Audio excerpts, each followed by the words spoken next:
Nilipotoa ile klipu ya madhara ya shisha, ugoro, sigara kwenye mapafu na pafu likawa jeusi kama ambavyo mliona kwenye ile klipu, wamekuja watu wengi, naona kwenye comment na DM wanauliza, je, vipi kuhusu bangi? Ndugu yangu unayevuta bangi vile vile ukiitumia mara kwa mara kwa muda mrefu ina athari kwenye mapafu, lakini sio kama sigara, yani mapafu kama yawe meusi labda yachoke, hapana. Athari yake kwenye mapafu nitaeleza baadaye. Lakini bangi kama bangi ni kemikali ambayo inaathiri zaidi mfumo wa ufahamu na athiri zaidi kwenye ubongo.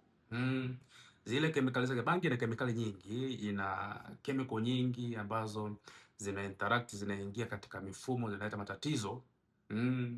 Hizi cannabinoids na ambayo hapo tunazungumza ni THC.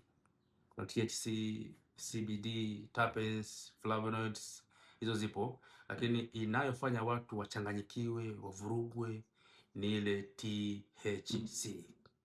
Sasa ukiwa unatumia bangi na kupata hii THC, itaathiri mfumo wa ubongo.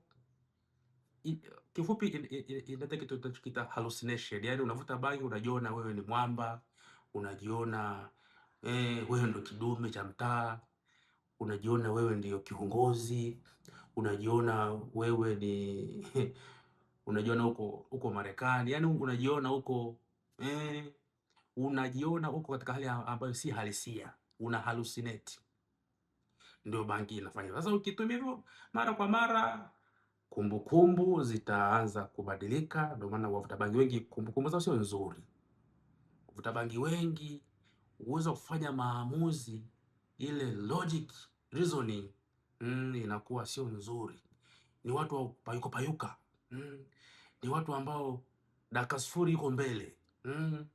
Yani unaweza ukawa naye hii kupe tayari iko mbele.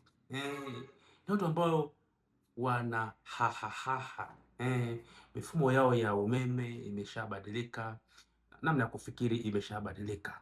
Ubongo unaanza kuchoka kwenye mambo ya memory, mambo ya kumbukumbu. Usingizi wao unakuwa hauko vizuri, unakuwa haueleweki. Usingizi wa watu wanaovuta bangi, watu hao wanakuwa na matatizo ya mood, yani washari watata. Kuna wakati unamkuta yani yuko amenywea kama vile amemwagiwa maji, yani inakuwa haeleweki. Watu hawa wanakuwa na hisia mseto kwenye mambo ya mahusiano, mambo ya mapenzi. Kuna wengine wanakuwa wanakamba na wanawake au wanaume, yani hataki mahusiano. Hapo kwenye mahusiano ni mtu wa kukamia, anakamia kwenye mahusiano, yani wakishaingia faraga. Wengine wanaishia kuwa ni watu wa nyeto, yani anayaabudu nyeto sana kwa sababu ya bangi. Wengine wanaishia kufanya matendo ya hovyo, ubakaji, ulawiti, matendo ya kupiga watu, wizi na kadhalika, kwa sababu ya bangi. Inatoa ule ufahamu wa kawaida unapotea.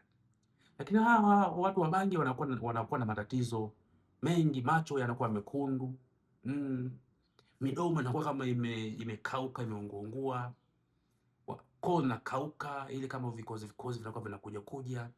Ni watu ambao wanakuwa na hofu, wasiwasi, moyo unaenda mbio, unadunda sana, hofu ni nyingi sana. Hayo ni madhara ambayo mvuta bangi wanapata.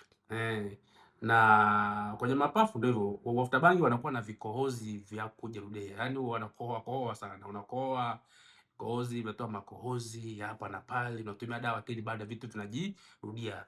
Wakati mwingine bangi ndio inaleta hii, ni madhara ya zile kemikali za bangi kwenye mapafu. Sasa ukizoea unakuwa mraibu, unakuwa mlevi, unakuwa addicted na bangi. Sasa ukiwa addicted, hapo ndo baadhi inakuja kwamba sasa bila bangi ufanye mambo.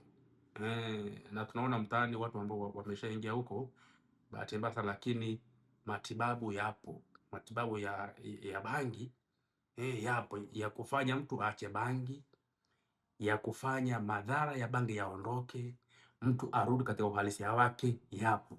Kwa wewe ambao unavuta bangi, weka nia ya kuacha bangi na sisi tukusaidie upone madhara yote ya bangi, urudi katika hali yako ya mwanzoni.